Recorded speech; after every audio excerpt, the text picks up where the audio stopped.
The leaning house of Lagos. Isabella, a widow with 6 hungry children, accepted a leaning house as payment from her wealthy employer, but the reason for its crookedness changed her life forever. She was a struggling widow in a small Nigerian village, her late husband's carpentry business gone, leaving her with mounting debts and 6 mouths to feed. Emiliano, 14, the twins Matteo and Santiago, 11, Lucia, 9, Carmen, 7, and little Gael, barely 2. The first few months were a descent into hell. Creditors knocked daily, demanding payments she couldn't make.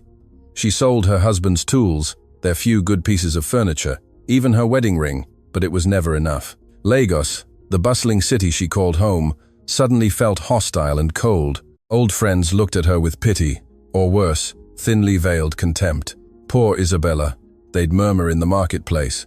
How will she feed those 6 children alone? One October afternoon, with empty stomachs and crying children at home, Isabella walked to the sprawling estate on the outskirts of town, the home of Madame Stella Abara, a millionaire known for her immense wealth and formidable temper.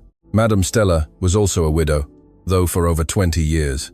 Rumor had it she was as hard as stone and as cold as ice, but she paid well. Trembling, Isabella knocked on the service entrance. An older woman with a severe face eyed her suspiciously. "What do you want?" she asked gruffly. "I've come to ask if you need help," Isabella said, swallowing her pride. "I can clean, cook, whatever is necessary." "Wait here," the woman interrupted, and slammed the door in her face. Isabella waited under the scorching sun, shame burning her cheeks. Almost an hour later, the door opened again. This time, it was Madame Stella herself, a tall woman in her 60s, dressed in simple elegance, her silver hair pulled back in an impeccable bun. Her eyes were sharp and piercing, as if they could read every secret Isabella tried to hide. "You are the widow of Raphael Adekunle," she stated, not a question. "Yes, madam." "How many children do you have?" "6, madam."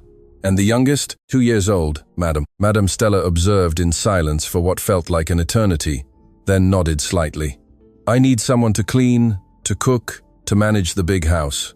The work is heavy. The hours are long. I don't tolerate laziness or excuses. Can you do it?" "Yes, madam," Isabella replied without hesitation, though she had no idea how she'd manage with Gael. "I can do anything. The pay is fair. You start tomorrow at 6 a.m. Don't be late." And that was that. Madame Stella closed the door, and Isabella almost ran home, her heart pounding. That night, for the first time in months, she bought bread and milk for her children. She watched them eat with a mixture of relief and sadness that tightened her throat. But in the community, tongues wagged. Isabella Adekunle, the respectable widow, now a servant to the millionaire. What a shame, what a fall, neighbors whispered in the market, at church, on every corner. "She has no dignity," declared Mama Remedios, the biggest gossip in town. "I'd rather starve than lower myself like that." Isabella heard the comments and clenched her fists. But she didn't respond. She couldn't afford to.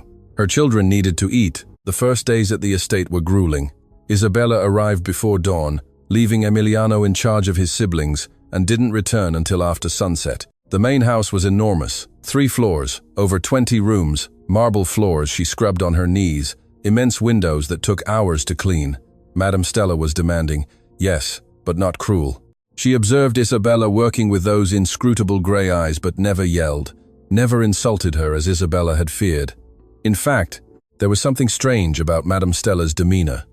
Sometimes, as Isabella cleaned the library, she felt the millionaire's gaze on her. Other times, Madame Stella asked unexpected questions. "Your eldest son goes to school. Is the baby healthy? What did your husband study?" Isabella answered respectfully but honestly, and slowly, something began to change. Madame Stella started giving her clothes she no longer wore, old toys for Gael, in books for Emiliano, small gestures Isabella received with immense gratitude. One November afternoon, while sweeping the second-floor corridor, Isabella overheard loud voices from Madame Stella's study. It was her nephews, Rodrigo and Fernanda Mendoza, visiting the estate monthly under the guise of checking on their aunt, but really just ensuring their inheritance was intact. "Auntie, it's ridiculous for you to live alone in this huge house with just one servant," Rodrigo said in a syrupy voice. "You should come live with us in Abuja. We can take better care of you." "I don't need you to take care of me," Madame Stella replied, her voice dry as the desert.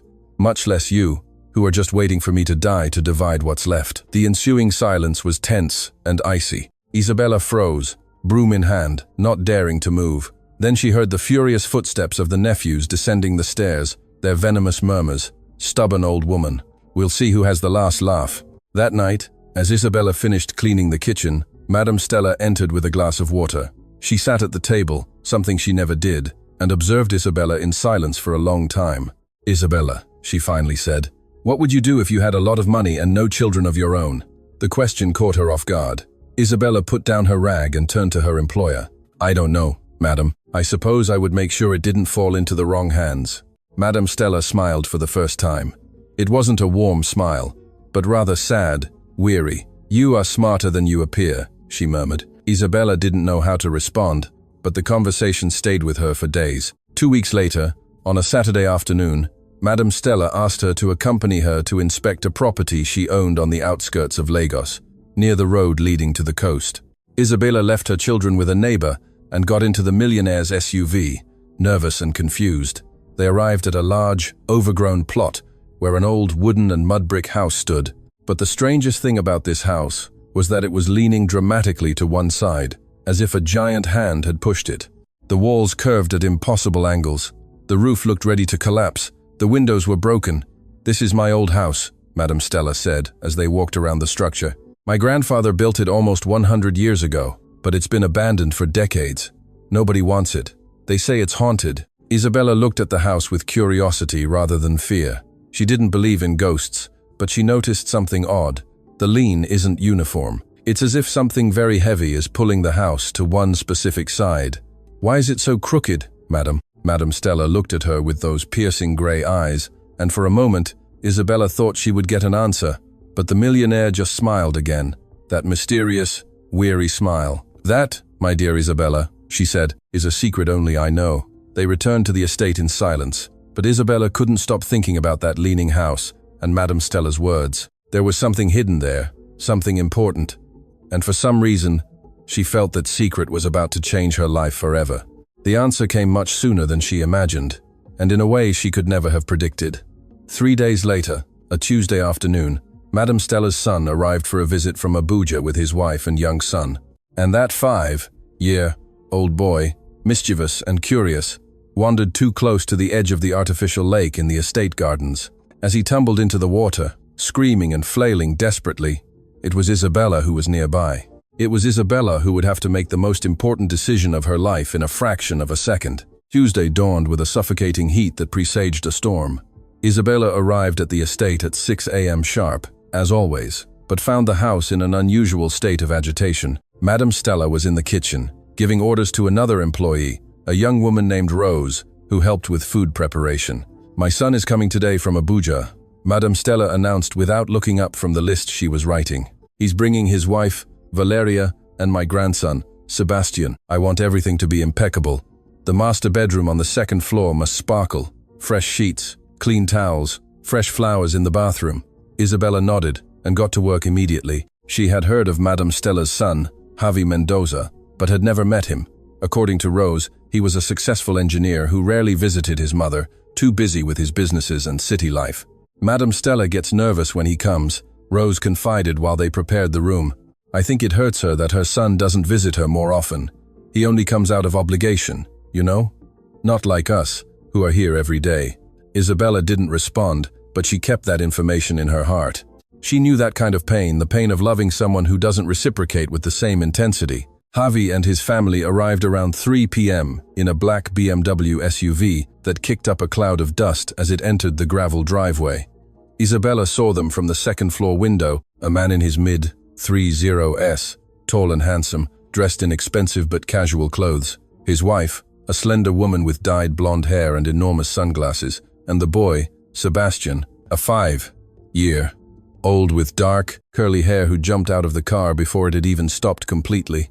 "Sebastian, stay still," Valeria shouted in a high, annoyed voice. "You'll get hurt." But the boy was already running towards the house, laughing and shouting as if the whole world were his playground. Madame Stella came out to greet them with a tense smile. Isabella came down the stairs discreetly so as not to be in the way, but Madame Stella called out, "Isabella, come, I want you to meet my family." Isabella approached, hands clasped in front of her apron, feeling the evaluating stares of Javi and Valeria. "This is Isabella Adekunle," Madame Stella said, her tone almost proud.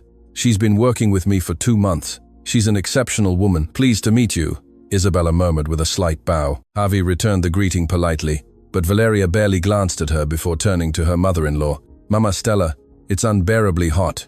Don't you have air conditioning in this house?" "The air conditioning is in the rooms," Madame Stella replied with forced patience. "Isabella will show you where you can cool off." As she went upstairs with the visitors' luggage, Isabella heard Sebastian running everywhere, touching everything, shouting questions that no one answered. The boy had that wild energy of little ones who have never known limits. The rest of the afternoon passed in a tense atmosphere. During dinner, which Isabella served in the main dining room, Javi and Valeria barely spoke to Madame Stella. Conversations were superficial, filled with awkward pauses. Sebastian didn't stay seated for a minute, constantly getting up to run around the table or pull the tablecloth. "Sebastian, sit down," Valeria said without conviction, not even looking at him. Madame Stella watched her grandson with a mixture of love and sadness. Isabella noticed this as she cleared the plates. The millionaire reached out a hand toward the boy as he ran past, but Sebastian dodged it and kept running. The pain in Madame Stella's eyes was like a dagger to Isabella. After dinner, Javi and Valeria retreated to their room, citing travel fatigue. Sebastian, however, was still full of energy. Madame Stella suggested he go play in the garden where there was more space. The boy ran out without waiting for a reply.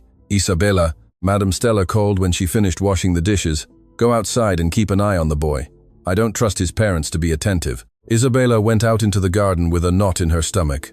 The sun was beginning to set, painting the sky orange and purple. Sebastian was running among the trees, chasing imaginary butterflies and shouting at the top of his lungs. Isabella followed at a prudent distance, ready to intervene if necessary. The estate's garden was enormous, with perfectly manicured lawns, old rose bushes, and at the far end, near the property line, an artificial lake that Madame Stella's grandfather had commissioned decades ago. The lake was about 20 meters in diameter and surrounded by weeping willows. The water looked dark and deep in the twilight. Sebastian ran toward the lake as if drawn by a magnet. Isabella quickened her pace. "Sebastian, don't go too close to the water," she called in a firm but kind voice. The boy looked over his shoulder and smiled with that mischievous grin all children have when they know they're about to do something forbidden. Then he kept running, closer and closer to the edge. "Sebastian, stop," Isabella insisted, her voice now urgent. But the boy bent down beside the water, fascinated by something floating on the surface. Isabella was 5 meters away when she saw what was about to happen, a split second before it did. Sebastian leaned too far, lost his balance. His arms flailed in the air, searching for something to hold onto, and then he fell into the water with a splash that echoed in the twilight silence like a gunshot. Isabella didn't think, didn't calculate, didn't hesitate for a moment. She plunged into the lake, clothes, shoes, and all, with the weight of the world on her shoulders. The water was icy and deeper than it looked. She sank to the bottom, feeling the cold mud under her feet before pushing herself upward. Her eyes burned from the dirty water, but she managed to see Sebastian's small figure sinking, his little arms waving weakly, his mouth open in a silent scream. Isabella swam toward him with all the strength left in her body. She grabbed the boy by the waist just as he was about to give up, pulled him to her chest, and kicked her legs, fighting the weight of the water that soaked her clothes and pulled her down. Every movement was agony. Her lungs screamed for air, her muscles trembled with exhaustion, but she didn't give up. She emerged to the surface with Sebastian in her arms, coughing and spitting water. The boy cried in terror, clinging to her with surprising strength for someone so small. Isabella swam toward the shore, each stroke more difficult than the last, until finally her hands touched the grass. She crawled out of the lake, with the boy still plastered to her chest, trembling violently, soaked to the bone. Sebastian coughed and cried, but he was alive. He was breathing. Isabella laid him on the grass and checked his mouth to make sure he hadn't swallowed water. The boy looked at her with huge eyes, full of tears and fear. "It's over," Isabella whispered, stroking his wet hair. "You're safe now. It's all over." The screams came a moment later. Madame Stella came running from the house with a speed Isabella wouldn't have believed possible for a woman her age. Behind her came Javi and Valeria, their faces contorted with panic. "Sebastian!" Valeria screamed, falling to her knees beside her son and snatching him from Isabella's arms. My baby, Javi knelt too, checking on his son with trembling hands. Madame Stella, however, looked directly at Isabella. Her grey eyes were full of tears. "You saved him," the millionaire whispered. "You saved him." Isabella couldn't respond. Suddenly, all the adrenaline that had sustained her evaporated, and she began to tremble uncontrollably. Madame Stella wrapped her in her own shawl and helped her up. "Rose!" Madame Stella shouted toward the house. "Bring blankets and hot water, quickly!" That night, after Sebastian was taken to the hospital as a precaution and returned with a clean bill of health, after Isabella changed her clothes and drank hot tea until she stopped trembling, Madame Stella called her to her study. The millionaire sat behind her mahogany desk, hands clasped, her gaze lost somewhere on the wall. When Isabella entered, Madame Stella looked up. Her eyes were red, as if she had been crying. "Sit down," she said softly. Isabella obeyed, feeling strangely nervous. Madame Stella took a deep breath, as if gathering courage for something very difficult. "Isabella, you risked your life for my grandson, a child you barely knew. You jumped into the water without thinking, without asking for anything in return. And that," her voice broke, "that is something I will never be able to forget, much less repay." "You don't have to repay me anything, madam," Isabella replied honestly. "Anyone would have done the same." "No," Madame Stella said firmly, "not anyone. Most people would have screamed for help. They would have hesitated. You didn't hesitate for a second." She stood up and walked to the window. "For months, I have watched you, Isabella. I have seen how you work without complaining, how you face the village gossips with your head held high, how you love your children with every fiber of your being. And today, you confirmed what I already knew. You are an extraordinary woman." Isabella felt tears threatening to overflow but held them back. Madame Stella returned to the desk and pulled a folder from a drawer, opened it, and extracted several documents. "Do you remember the leaning house I showed you 2 weeks ago?"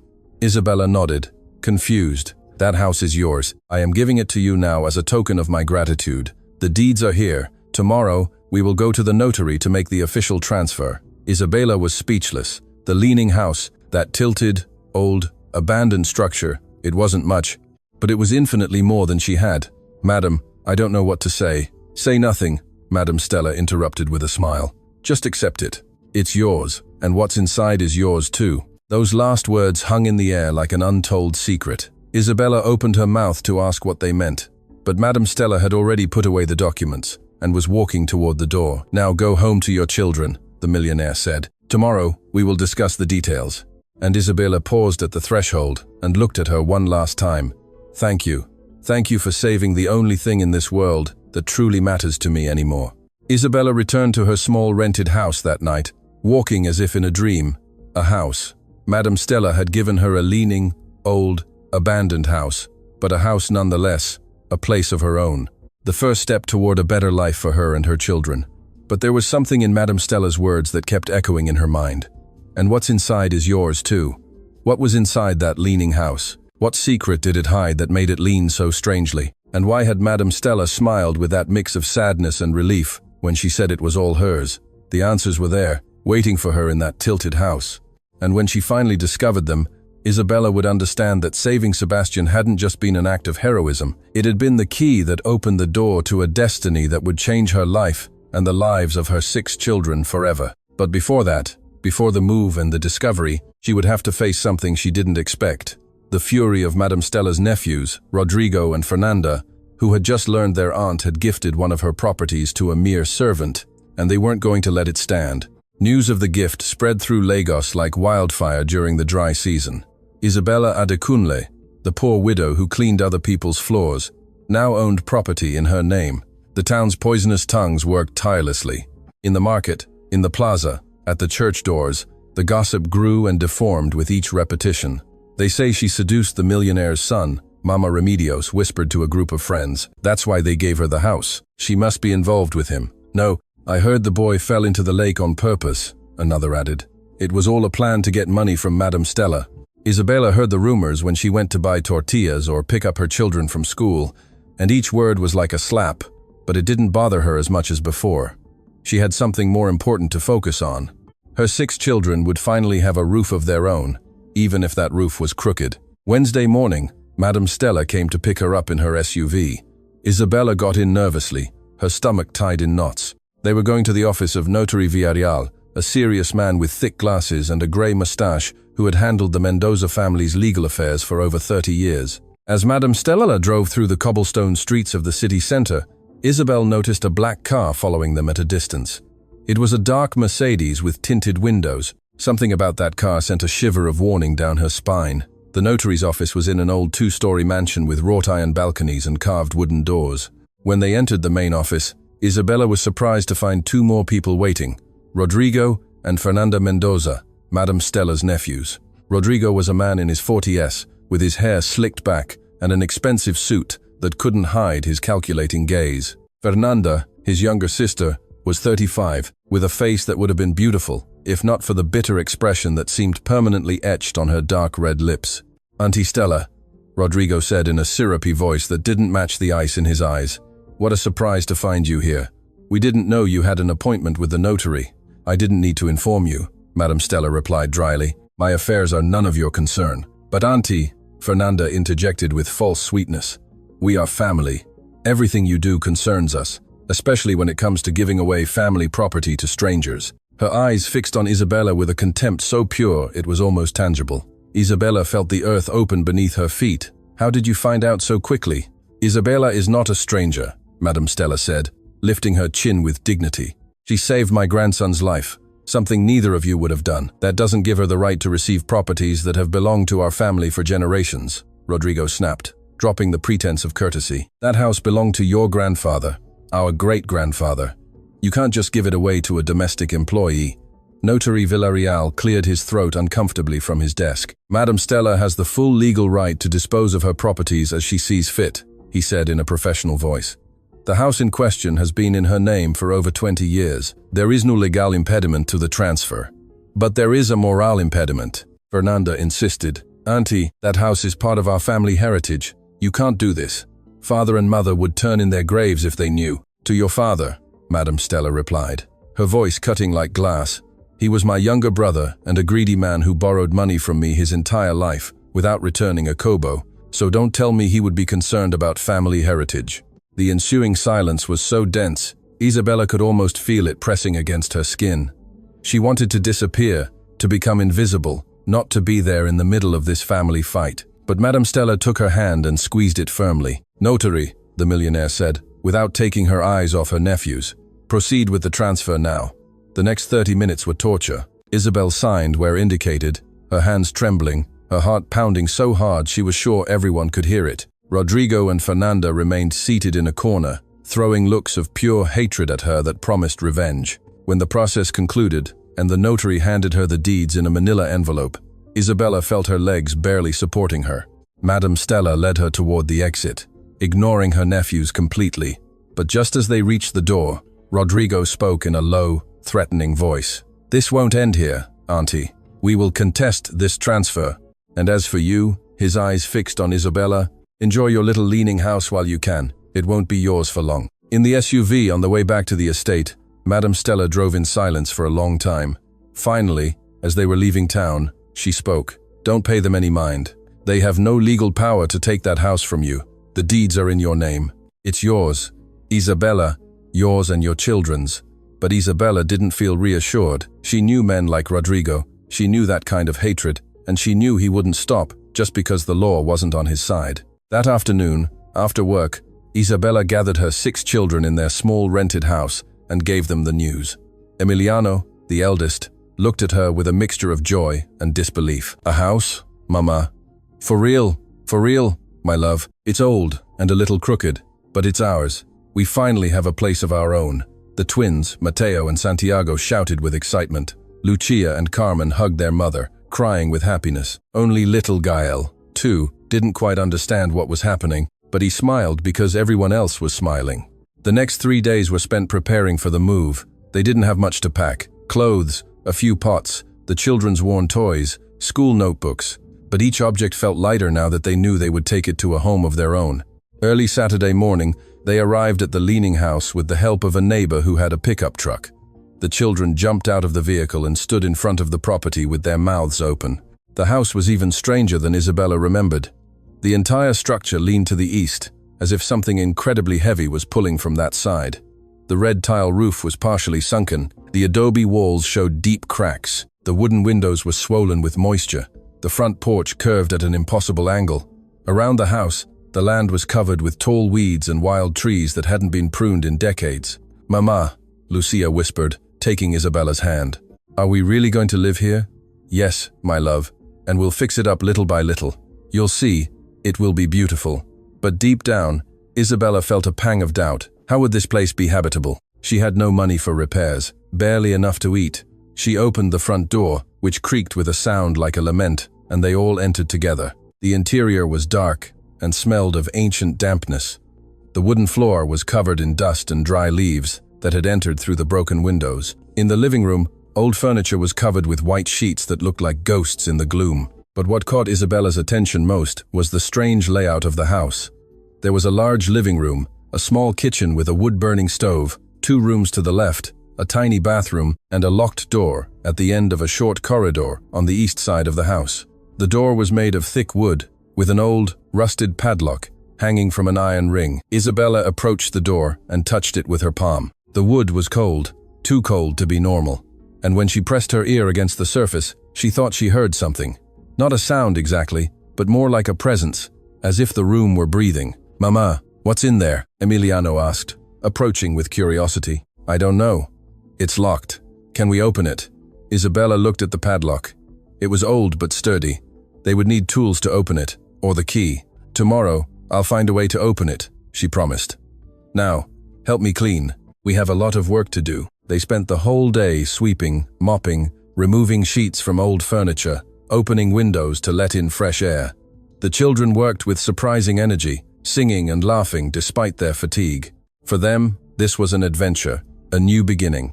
As the sun began to set, Isabella made a simple dinner with the provisions she had brought: refried beans, tortillas warmed on the wood stove, and some cheese. They ate sitting on the living room floor as if it were a picnic. And for the first time in a long time, Isabella felt something akin to peace. That night, they put the children to bed in the 2 rooms, sharing old mattresses they had found in a closet. Isabella stayed up a little longer, sitting on the crooked porch, looking at the stars shining above the wild land. She thought of Madame Stella, of her generosity, of the secret in her words, "And what's inside is yours too." She got up and walked again toward the locked door. The full moon shone through the broken windows, creating strange shadows on the leaning walls. Isabella touched the padlock with her fingers and felt that unnatural cold again. "What are you hiding?" she whispered to the door. "What is so heavy that it makes the whole house lean towards you?" There was no answer, of course, only the silence of the night and the distant chirping of crickets. But when she returned to the living room to sleep on the old sofa, Isabel noticed something she hadn't seen before. On the frame of the locked door, almost invisible in the gloom, was a small inscription carved into the wood. She approached with a candle she had lit and read the words, "Worn by time. What you protect with your life will protect you." A shiver ran down her spine. Who had carved that? Madame Stella's grandfather. And what did it mean? Isabella was about to walk away when she heard something that made her freeze. A sound coming from inside the locked room. It wasn't loud, it wasn't threatening, it was just a faint creak, like old wood settling, or like something very heavy moving just a millimeter. And then, in the silence that followed, Isabella could have sworn she heard something else. Something that sounded impossibly like a deep, slow, patient breath, as if whatever was in that room had been waiting for years, decades, waiting for someone to arrive, waiting for the right person to finally open the door and discover what Madame Stella had kept hidden from the world for so long, what had made that house lean under the weight of the greatest secret of her life.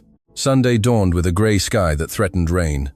Isabella woke up on the old sofa, with a sore body and a restless mind. The sounds from the previous night hadn't let her sleep well.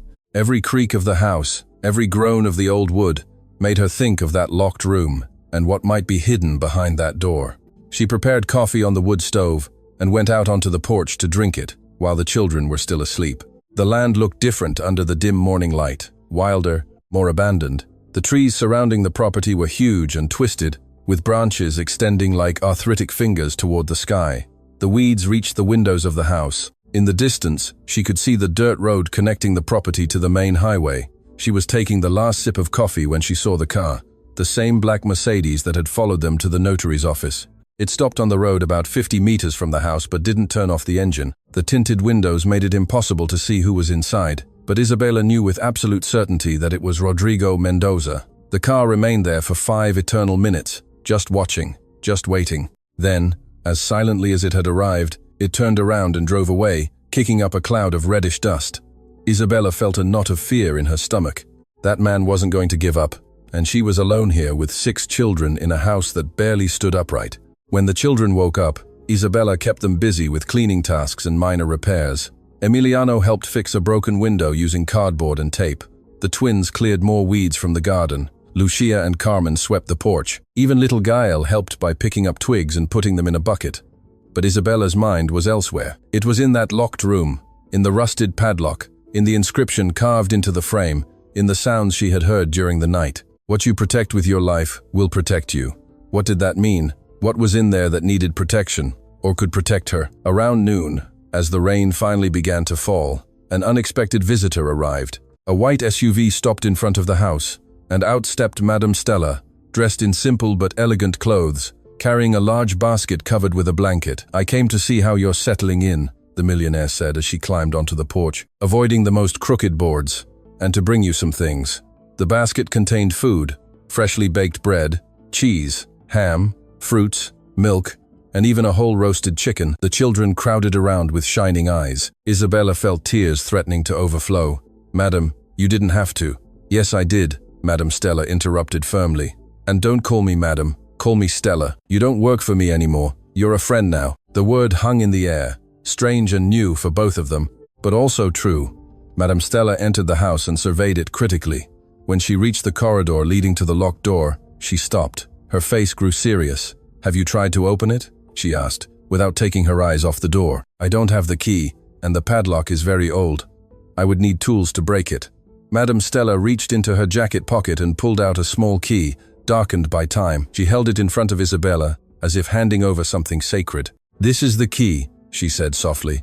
"But before you open that door, I need to explain some things. We can talk alone." Isabella asked Emiliano to look after his siblings and followed Madame Stella onto the porch. They sat on the crooked steps as the rain poured down, creating a curtain of privacy around them. Madame Stella took a deep breath before speaking. "My grandfather, Cornelio Mendoza, built this house over 90 years ago. He was a very rich man, but also very cautious. He didn't trust banks. He didn't trust anyone, really. So he decided to store his fortune in a very particular way."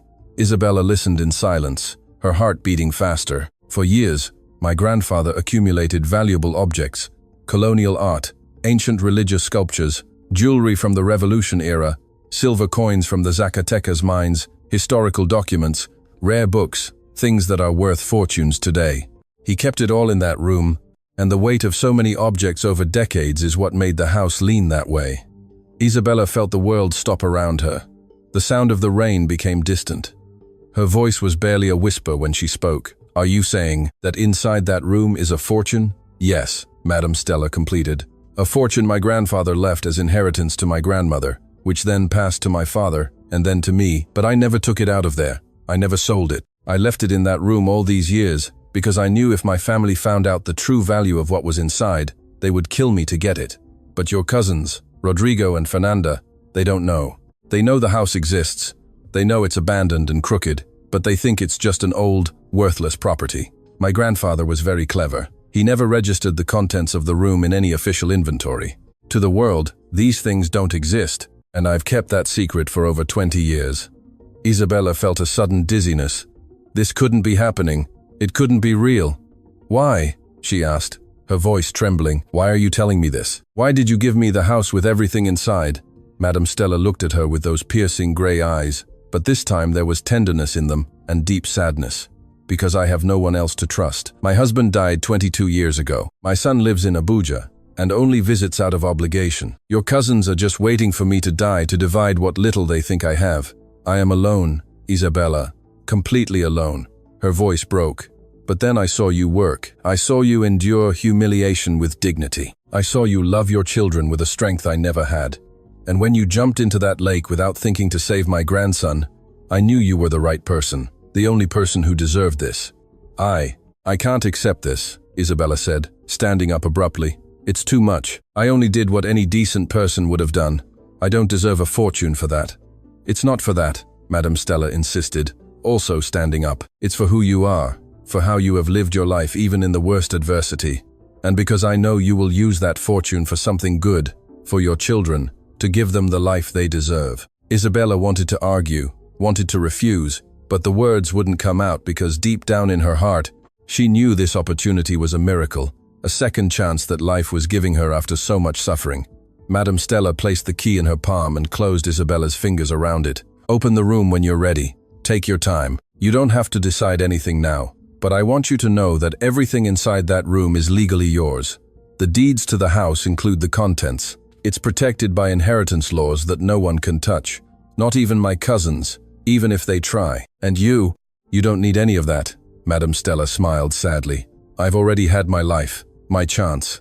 Now it's your turn, and your children's." They stayed in silence for a long time, listening to the rain, each lost in her thoughts. Finally, Madame Stella said goodbye with a hug that Isabella didn't expect and left in her white SUV, disappearing into the curtain of water. Isabella stood on the porch with the key in her hand, trembling, not from cold, but from anticipation mixed with fear. Inside that house, behind that locked door, waited something that could change her life forever, but also something that made her vulnerable. Because if Rodrigo and Fernanda found out the true value of what was inside, a thunderclap roared in the sky so loud it shook the house. The children screamed in fear from inside.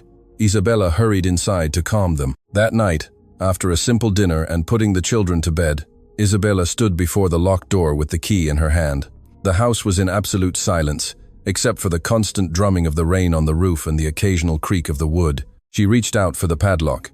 The key slid into the lock as if it had been waiting for that moment for decades. It turned with a metallic click that echoed in the corridor like a gunshot. The padlock opened. Isabella removed it with trembling hands and let it fall to the floor. She put her hand on the doorknob. It was icy. She took a deep breath, once, twice, 3 times. Then she pushed. The door opened slowly, with a long, agonizing creak. The darkness inside was absolute. Isabella couldn't see anything beyond the threshold. Only darkness and that strange smell, like old paper and ancient wood, and something else she couldn't identify. She looked for a light switch next to the door, but found none. Of course not. This house was very old. There was no electricity in that room. She would need candles or an oil lamp, something to illuminate the space that had remained closed for so long. She was about to close the door when she saw something that made her heart stop. In the absolute darkness of the room, something glinted. It wasn't much, just a faint flash, like light, reflecting off a polished surface. But it was there, and it seemed to move slightly, as if breathing. Isabella stepped back, every hair on her body standing on end. And then, from somewhere in the depths of that dark room, she heard a sound that couldn't be real, a sound that left her completely paralyzed. The delicate clinking of metal against metal, like coins falling or chains moving or something heavy settling into place after being disturbed. And beneath that almost imperceptible sound, something else. A whisper, not of voices, but of the air itself, moving within the room, as if the space had been sealed for so long that the mere act of opening the door had awakened something that slept. Isabella slammed the door shut, her heart pounding so hard it hurt her chest. She leaned against the corridor wall, trembling, trying to catch her breath. Tomorrow, she would enter tomorrow in daylight, with candles, with her children awake in the house, so she wouldn't feel so alone. Tomorrow, she would face whatever waited in that room. But as she walked back to the living room to try and sleep, a part of her knew the truth. After opening that door, after disturbing what slept inside, nothing would ever be the same. And not just because of the fortune she expected to discover, but because by opening that door, she had released something else. Something Madame Stella had kept locked away for decades.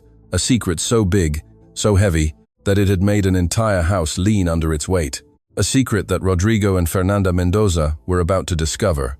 Because at that very moment, while Isabella tried to sleep without success, the black Mercedes was parked again on the dirt road, and Rodrigo was inside, speaking on the phone in a low, urgent voice, giving precise instructions to someone on the other end of the line, instructions that involved that leaning house and a widow who had no idea of the danger approaching. Monday dawned with an unsettling silence. The rain had stopped during the night, leaving the ground soaked and the air heavy with moisture. Isabella woke up early with a sore body from the sofa, and her mind still trapped in the sounds she had heard behind the locked door. She prepared breakfast for the children, hot oatmeal with a little sugar and cinnamon, the last remaining tortillas, weak coffee. As they ate, Isabel noticed Emiliano watching her with concern. "Mama, are you okay? You look tired." "I'm fine, my love. I just slept badly." But it wasn't just that.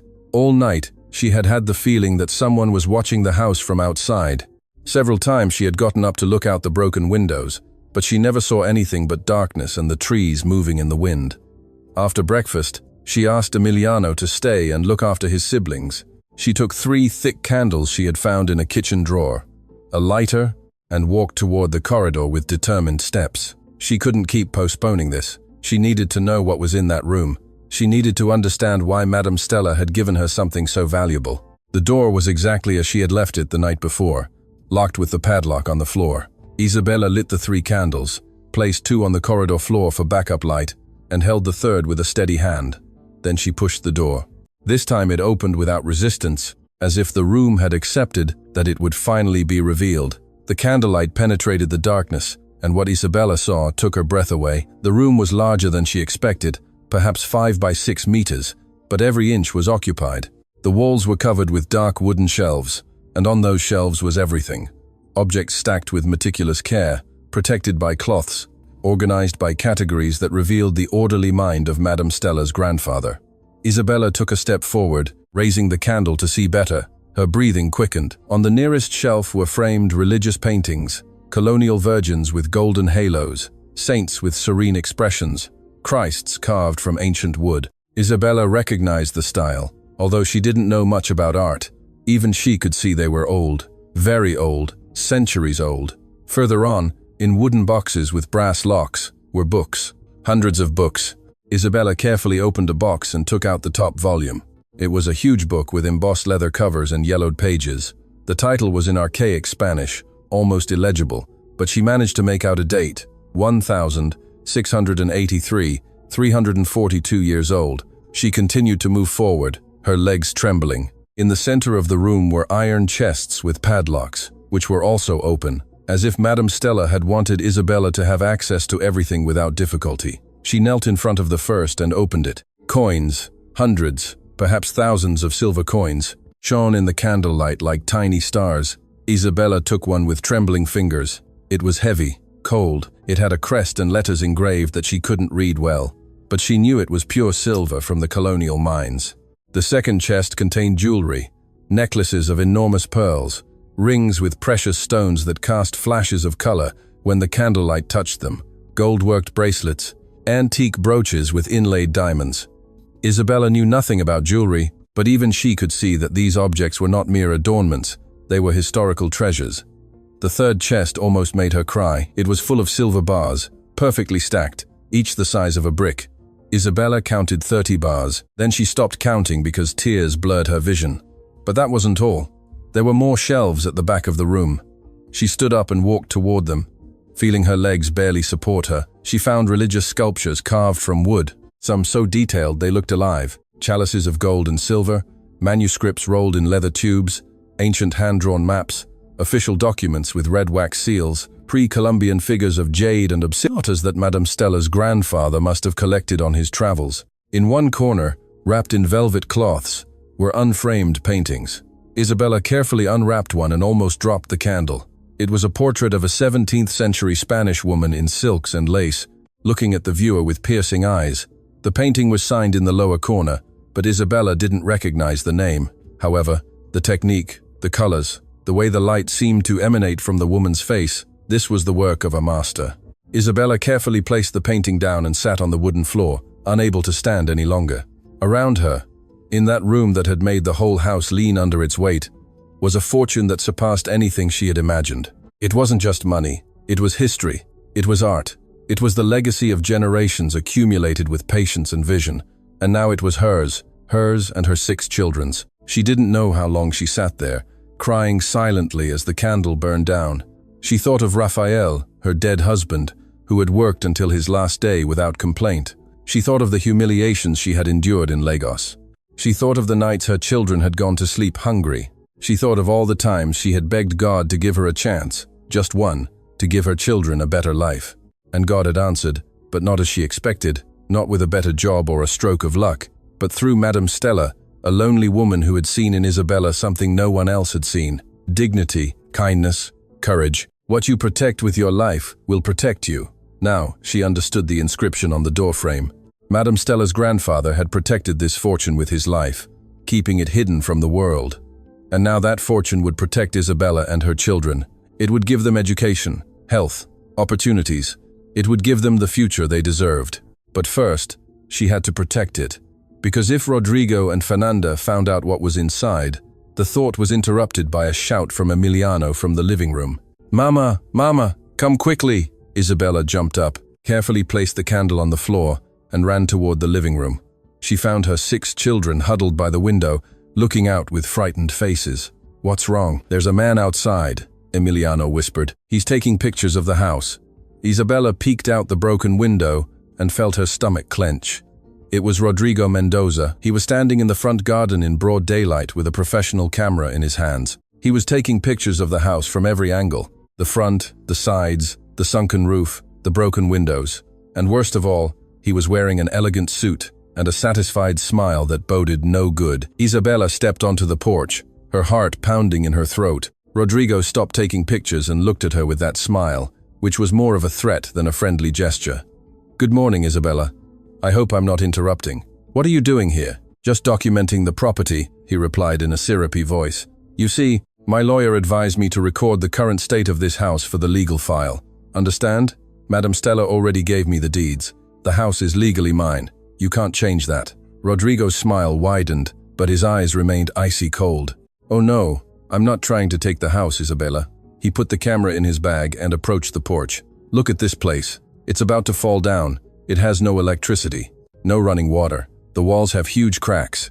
The roof is sunken. Do you really think it's safe to live here with 6 young children?" Isabella felt a shiver of warning. "I can fix it little by little." "With what money?" Rodrigo's voice hardened. "You are a poor woman, Isabella, a widow with no resources. And this house needs repairs that would cost hundreds of thousands of naira, maybe millions. How are you going to pay for that? That's none of your business." "But it is the business of the building inspection department," Rodrigo said with a triumphant smile. "As it happens, I have a friend who works there, and yesterday, coincidentally, I mentioned that a widow with 6 children had moved into a structurally unsafe house. He told me they would come to inspect it, probably tomorrow, and when they see the state of this place," he shrugged, "they'll condemn it. They'll prohibit you from living here. So, what are you going to do?" Isabella felt the world crumbling around her. "He's right. The house is a disaster. But don't worry," Rodrigo continued with false compassion.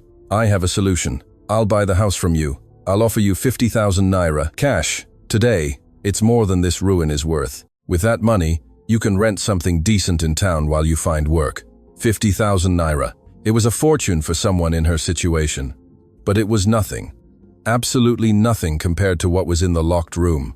"It's not for sale," Isabella said firmly, though inside she was trembling. Rodrigo's smile disappeared. His face hardened as if carved from stone.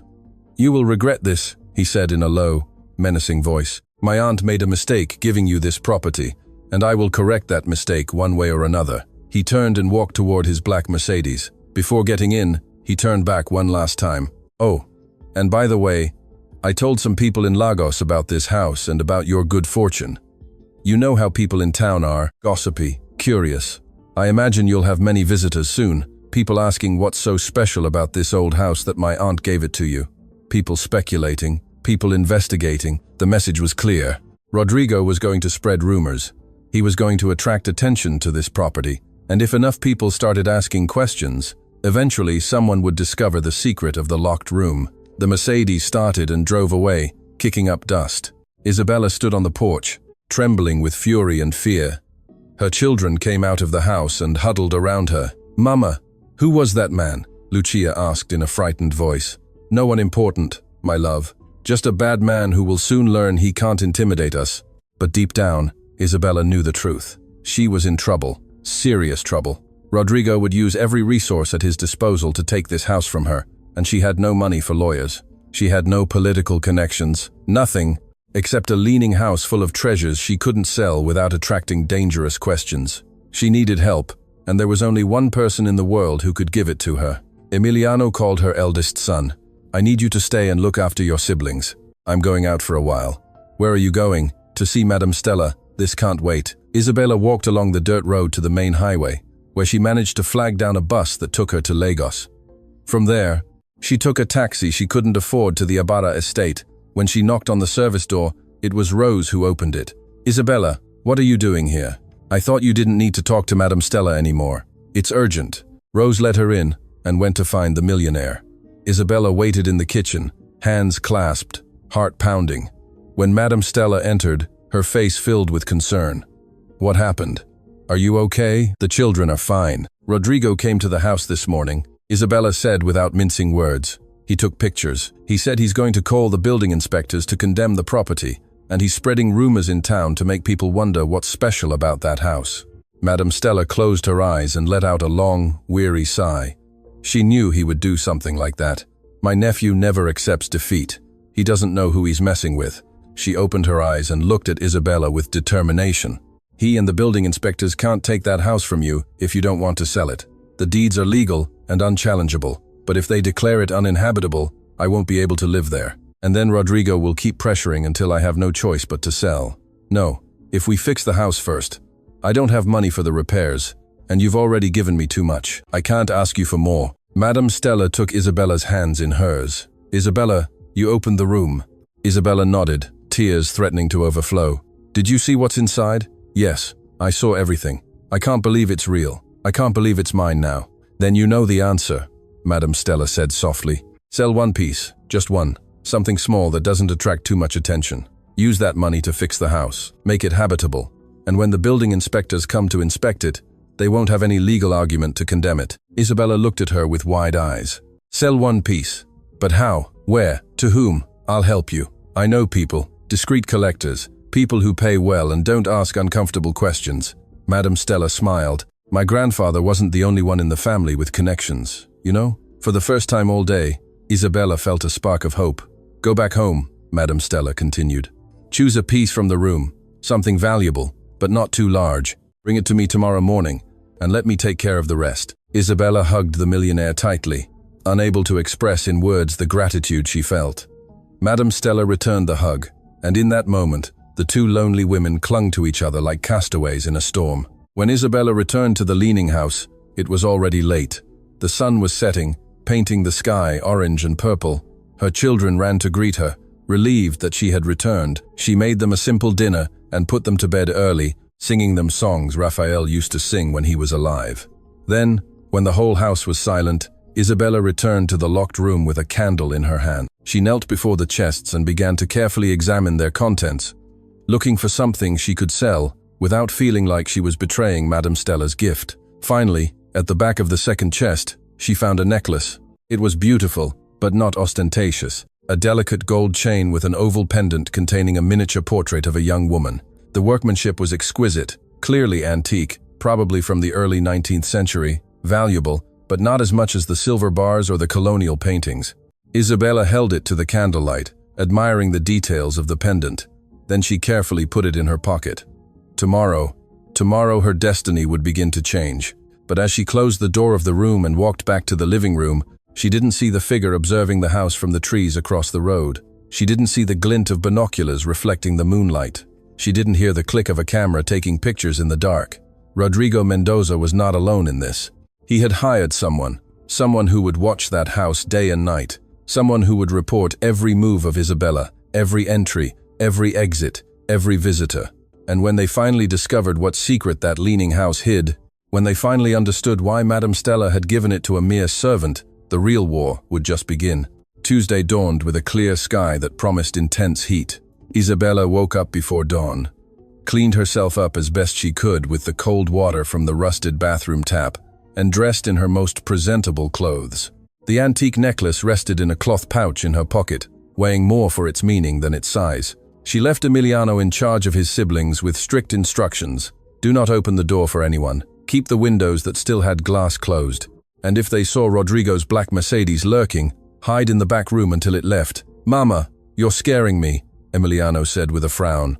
He was 14, but sometimes seemed much older, especially since his father's death. "Don't be scared, my love. Just be cautious. I'll be back before noon." The journey to the Ibarra estate felt eternal. Every minute that passed away from her children was an agony. But when she finally arrived and Madame Stella opened the door personally, Isabella felt she could breathe again. Come in. I was waiting for you."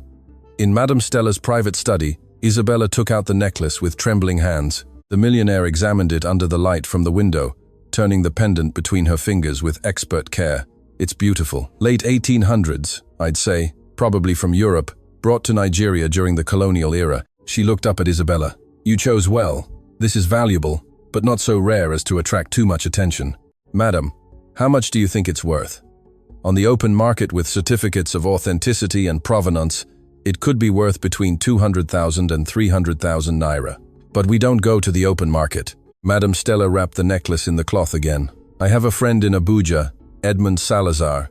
He's a private collector, very discreet. I've sold things to him before. He doesn't ask questions and pays in cash. He can give us 150,000 naira for this. Today, Isabella felt her knees buckle. 150,000 naira.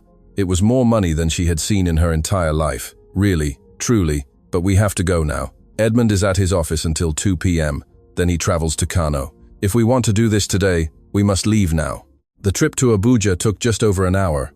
Madam Stella drove her SUV confidently along the highway while Isabella looked out the window, not really seeing the landscape. Her mind was on the leaning house, on her children, on the man Rodrigo had hired to watch them. They arrived in an elegant residential area with huge houses, protected by high walls and electric gates. Madam Stella stopped in front of a modern 3-story building, all glass and steel. A security guard checked their IDs before letting them pass. Edmund Salazar was a man in his 60s, thin and elegant, with completely white hair and gold-rimmed glasses. His office looked more like a museum than a workplace. Walls covered with colonial paintings, display cases full of ancient sculptures, mahogany desks piled high with rare books. Estella, my dear, what a pleasure to see you, he greeted in a cultivated voice. Then he looked at Isabella curiously. And who is your friend? Someone who needs your discretion. Edmund. As always, the collector nodded understandingly. Madam Stella showed him the necklace. Edmund examined it with a jeweler's loupe for several minutes that felt like hours. Finally, he smiled. 19th century. 1/8 carat gold. The miniature portrait is the work of a master, probably French. The technique is impeccable. He looked up. I can offer you 150,000 naira, cash, right now. Isabella could hardly believe what was happening. It was too easy, too fast. You don't need papers, documents. Edmund smiled kindly. My dear, in my line of work, it's sometimes better not to investigate the provenance too closely. I trust Estella's judgment. If she says this is legitimate, it's enough for me. 20 minutes later, Isabella left that office with a manila envelope full of 501,000 naira bills, 150,000 naira, a weight that was physical but also symbolic. The weight of hope. On the way back, Madam Stella gave her practical advice. Look for Mr. Aurelius Campos. He's a master builder in Lagos, the best in the region. Tell him I sent you. He can fix your house in 2 weeks if you work fast. Use 80,000 for repairs. Keep the rest for emergencies and for your children. And if Rodrigo tries to stop the work, he can't, it's your property. But work fast, Isabella. Very fast. When Isabella returned to the leaning house, it was almost 3 p.m. Her children ran to greet her, and she hugged them with a force that made them squeal with laughter. Then she showed them the envelope with the money, without telling them exactly how much it was, and explained that they were going to fix the house. Really, Mama?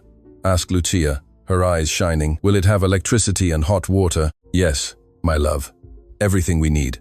That afternoon, Isabella walked to town and found Mr. Aurelius Campos in his workshop, a man in his 50s with enormous hands and a face weathered by the sun. When she mentioned Madam Stella's name, Mr. Aurelius straightened up respectfully. If Madam Stella sends you, then I work for you. When do we start? Tomorrow. And I need you to work fast, very fast. Mr. Aurelius arrived Wednesday at dawn with a crew of 5 men. They started immediately.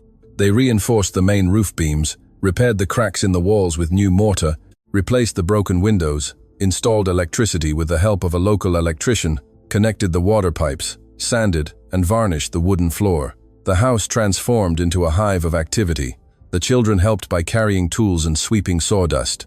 Isabella cooked abundant food for the workers and supervised every detail, and Mr. Aurelius, true to his word, worked from sunrise to sunset without rest. But on Thursday afternoon, when Isabella went to town to buy more provisions, she heard the murmurs.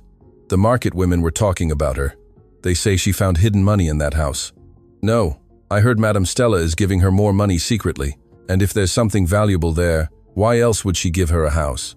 Isabella gritted her teeth and kept walking. The rumors Rodrigo had planted were growing like weeds, but she couldn't do anything about it except finish the repairs as quickly as possible. On Friday, the news Isabella had been dreading arrived. Mr. Aurelius called her while she was in the kitchen preparing lunch. "Mrs. Isabella, there are some men outside. They say they're from the building inspection department." Isabella's heart gave a painful leap. She went out onto the porch and saw a white van parked on the road. Two men in blue shirts and carrying clipboards got out of the vehicle, and behind them, in his black Mercedes, was Rodrigo Mendoza with a look of satisfaction on his face. "Good morning," said one of the inspectors, a burly man in his 40s. "I'm Engineer Morales from the Building Inspection Department. We received a report that this structure is unsafe. We're here to conduct an inspection." "Please come in," said Isabella, her voice firm, though inside she was trembling. "As you can see, we are making repairs." Mr. Aurelius approached with his rolled-up plans under his arm. "Engineer Morales, I am Aurelius Campos, a certified master builder. Here are the plans for the structural repairs we are carrying out. Everything is up to code, completely safe." The engineer reviewed the plans with a frown. His companion toured the property, taking photographs, measuring cracks, checking beams. Rodrigo watched from his car, arms crossed, his expression tense. The inspection lasted over 2 hours. Isabella waited with a knot in her stomach as the inspectors examined every corner of the house. When they finally finished, Engineer Morales approached with a serious face. "Mrs. Adekunle, this house was in very precarious condition. Some of the main beams were rotten. The roof was at risk of collapse. The electrical installations were non-existent and dangerous." Isabella felt the world crashing down on her, but the engineer continued. "However, the repairs you are undertaking are adequate and professional. If Mr. Campos continues with the work as planned, in a week, this structure will be completely habitable and safe." He signed his clipboard. "There is no eviction order. You can continue to live here while the work is completed. I just ask that you be careful with the children around the construction areas." Isabella had to lean against the wall to avoid falling. Mr. Aurelius smiled discreetly. The other workers let out sighs of relief. Rodrigo got out of his car, his face red with fury. "How is this possible? This house is a public hazard, Mr. Mendoza," said Engineer Morales in a professional but cold tone. "The technical inspection does not support your claims. This property is being properly repaired. There is no legal reason to condemn it. But you don't understand. This woman has no right to be here. My aunt made a mistake by." "The property matters are not within the jurisdiction of the Building Inspection Department," interrupted the engineer. "If you have legal disputes with the owner, resolve them in court." "Good day." The inspectors left in their van. Rodrigo stood by his Mercedes, trembling with rage. He looked at Isabella with pure hatred. "Where did you get the money?" he asked in a low, dangerous voice. "Where did you get the money to pay for all this?" "That's none of your business," replied Isabella, finding courage she didn't know she had. "My aunt gave you more than the house, right?" Rodrigo took a step toward her. "There's something else, something hidden here. That's why the house is leaning. That's why she gave it to you. There's something of value. Get off my property," Isabella said firmly. Rodrigo looked at her for a long time, then smiled. But it wasn't a cheerful smile. It was the smile of someone who had just made a dangerous decision. "This won't stand," he whispered. "If my aunt gave you something more than this house, I will find out." He didn't finish the sentence. He just got into his car and drove off at high speed. "Mr. Aurelius approached Isabella and placed a large, comforting hand on her shoulder. "That man is dangerous, madam. Be careful." The following days passed in a whirlwind of work. Mr. Aurelius and his crew worked from dawn till dusk. The house was transformed before Isabella's eyes. The walls were reinforced and painted a warm white. The roof was completely repaired with new tiles. The windows now had gleaming glass and solid wooden frames. Electricity lit every corner. Hot water flowed through the new pipes. But the most impressive thing was the lean. Mr. Aurelius had installed structural supports that made the house appear less crooked, although obviously it could never be completely straight without a total reconstruction. Still, it was safe, habitable. It was a home. On Sunday, when the work was almost finished, Madame Stella came to visit. She walked through the house with tears in her eyes. "My grandfather would be proud," she whispered. "You have brought life back to this place." That night, after Madame Stella left, Isabella put her children to bed in their newly painted rooms with new beds she had bought with part of the remaining money. The children fell asleep, smiling, exhausted but happy. Isabella sat on the porch, now repaired and stable, looking at the stars. For the first time in a long time, she felt peace. They had managed, against all odds, against Rodrigo's threats, against the village rumors, to turn this leaning house into a home. But the peace was short-lived. At 3 a.m., Isabella woke up to a strange sound, a creak. But it wasn't the normal creak of an old house settling. It was the creak of someone walking carefully, trying not to make noise. She got up without turning on the lights and walked barefoot toward the living room. Moonlight shone through the new windows, creating elongated shadows on the floor. Everything seemed normal. Maybe it was just her imagination. Then she heard another sound. This one came from outside, from the east side of the house, from the side where the locked room was. Isabella ran to the nearest window and looked out. What she saw made her blood run cold. There was a man outside dressed entirely in black, holding a small flashlight. He was examining the exterior wall of the locked room, touching it with his hands, measuring something with a tape measure. And next to him, in the darkness, was Rodrigo Mendoza. They were looking for something. They were trying to understand why that side of the house leaned so much. They were about to discover the secret of the room, and Isabella, alone in the darkness of her house, with her 6 sleeping and defenseless children, knew that the real war had just begun. Because if Rodrigo discovered what was in that room, if he understood the true value of what his aunt had given her, he would stop at nothing to take it from her. Absolutely nothing. Isabella watched from the dark window as Rodrigo and the man in black examined the exterior wall of the room. Their hands moved over the old adobe, searching for signs, measuring the depth of the lean. The man took out something that looked like a portable metal detector and passed it slowly over the wall. The device emitted a constant beep. Rodrigo smiled in the darkness. It was the smile of a predator who had just found its prey. Isabella backed away from the window, her heart hammering in her chest. She had to do something. But what? If she went out to confront them, they might become violent. If she called the police, by the time they arrived, they would be gone. And worst of all, Rodrigo now knew. He might not understand exactly what was in the room, but he knew there was something metallic, something heavy, something valuable. She ran to the phone that had been installed with the new electrical line and dialed the number of the Ibarra estate. It rang 4 times. 5, 6. Finally, Madame Stella's sleepy voice answered. "Hello, Madame Stella. It's Isabella. Rodrigo is here. He's outside the house with someone. They have a metal detector. They're investigating the room. They know there's something." The silence on the other end lasted only a second, but it felt like an eternity. "Don't go out. Lock all the doors. I'm coming now, and I'm bringing help." The line went dead. Isabella hung up the phone with trembling hands and ran to check that all the doors were locked. Then she went to her children's rooms. Emiliano was awake, sitting on his bed with frightened eyes. "Mama, I heard noises outside." "I know, my love. Stay here with your siblings. Don't go out for anything in the world. Understand?" Emiliano nodded, but Isabella saw the fear in his eyes. He was still so young, too young to have to live with these kinds of threats. She returned to the living room just as she heard a knock on the front door. Loud, authoritative, not friendly at all. "Isabella, open the door. I know you're awake." It was Rodrigo's voice, but something was different about it. There was no pretense of courtesy anymore, no more masks, just pure rage and greed. "Get off my property or I'll call the police," Isabella shouted from the other side of the door. "Go ahead, call them. By the time they arrive, I'll have found what I'm looking for." Isabella heard footsteps moving away from the front door. She ran to the window and saw with horror as Rodrigo and the man in black headed toward the back of the house, toward the locked room. Rodrigo was carrying something that looked like a heavy sledgehammer. They were going to break down the wall. Isabella ran to the corridor leading to the room. She put her back against the locked door, as if her body could stop what was coming. She heard the first blow of the sledgehammer against the exterior adobe, then the second, then the third. Each impact made the whole house tremble. "Stop!" she screamed with all the force of her lungs. "This is my property. What you're doing is illegal." But the blows continued.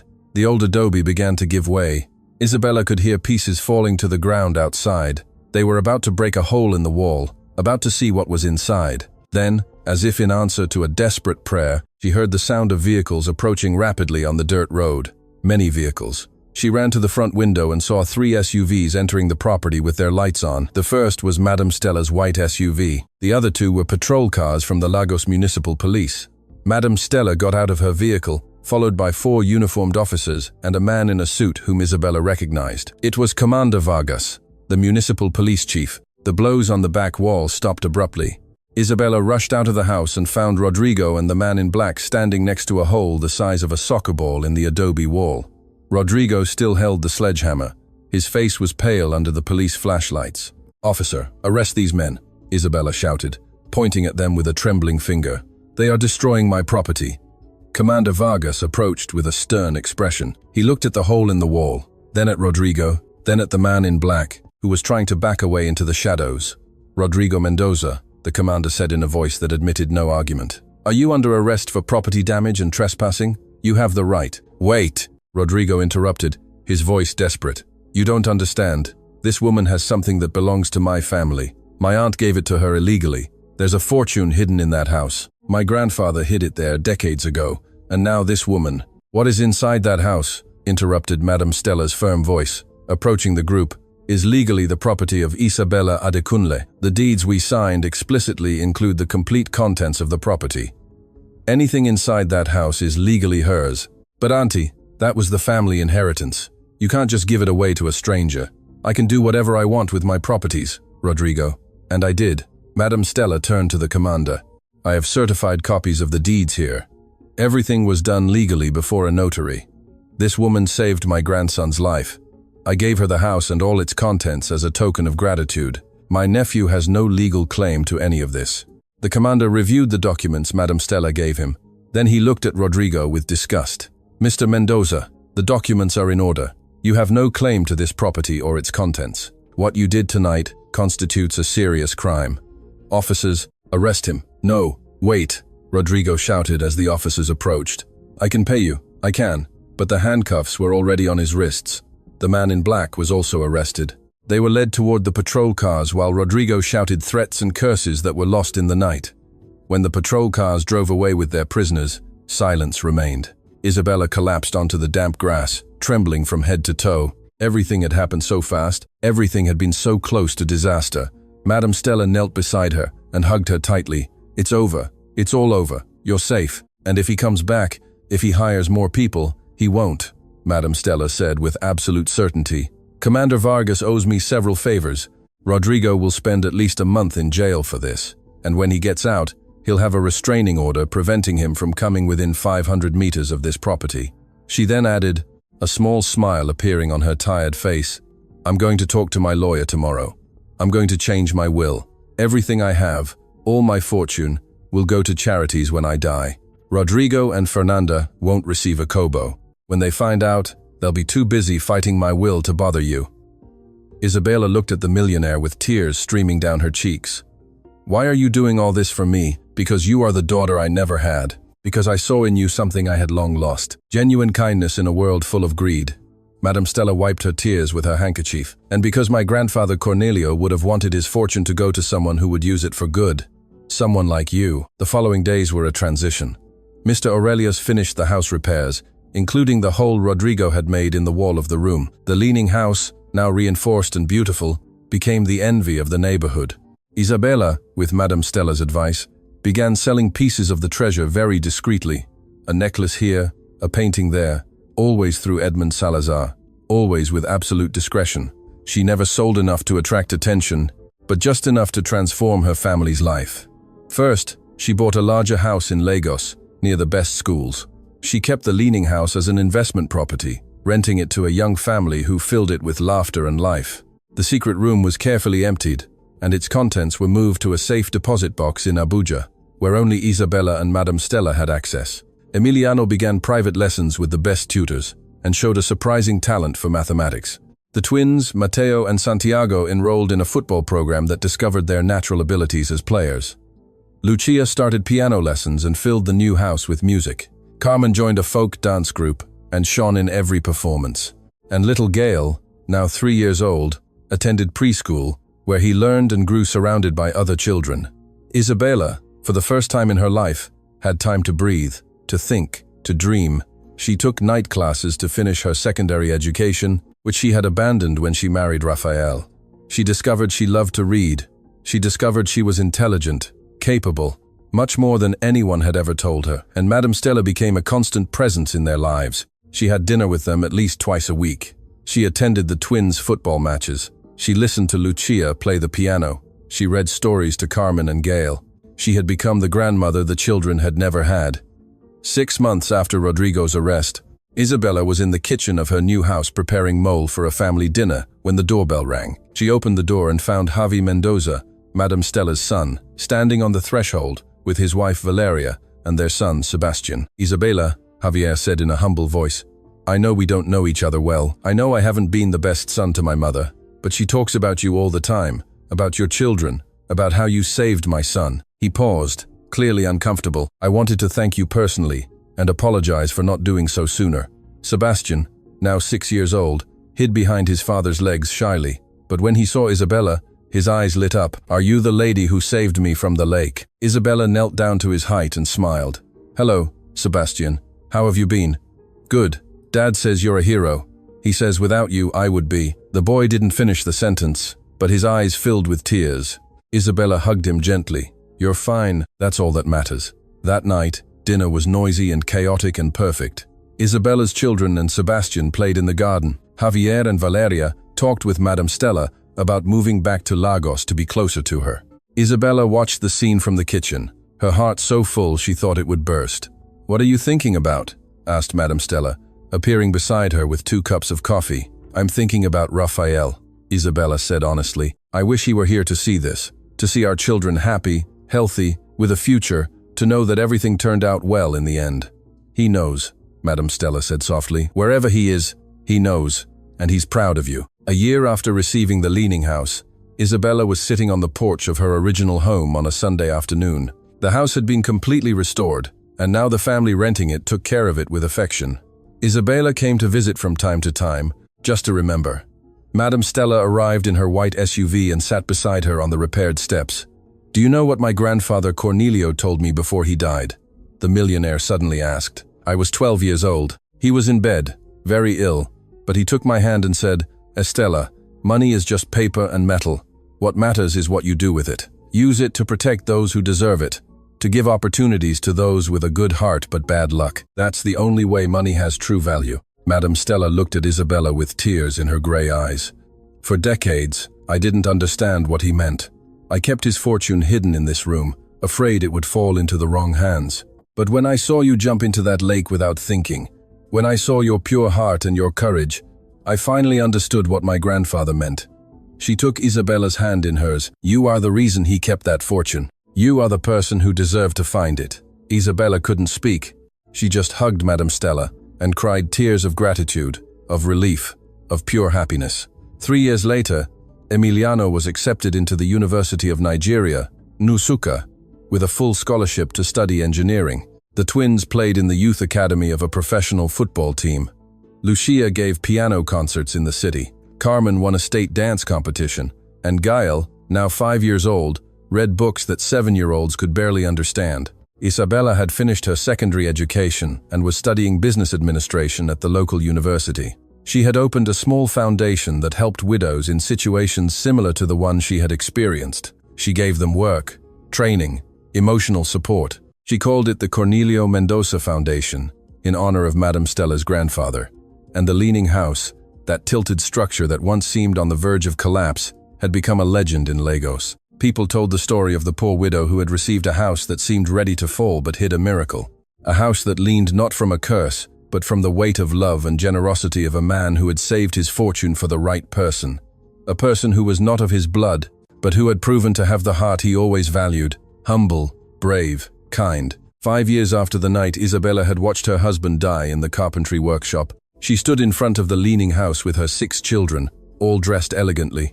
Madame Stella was beside her, now 65, but still strong and dignified. "Mama," said Emiliano, now 19 and taller than her, "are you ready?" Isabella looked at the house one last time, the house that had been leaning under the weight of a secret, the house that had given her a second chance, the house that had changed her life and her children's lives forever.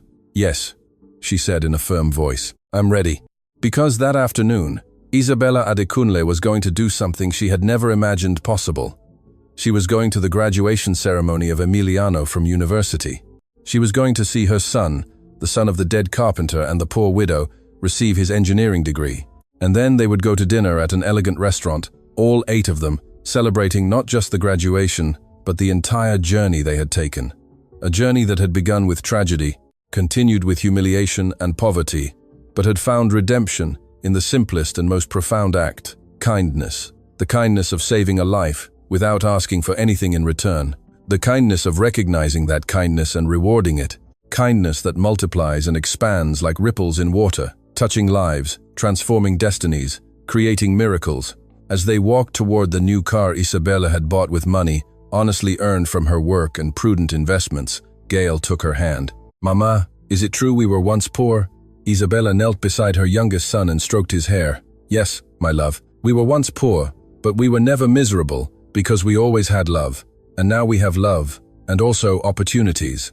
But the important thing, what you should never forget," she said, "is that love came first." "And the leaning house?" asked the boy curiously.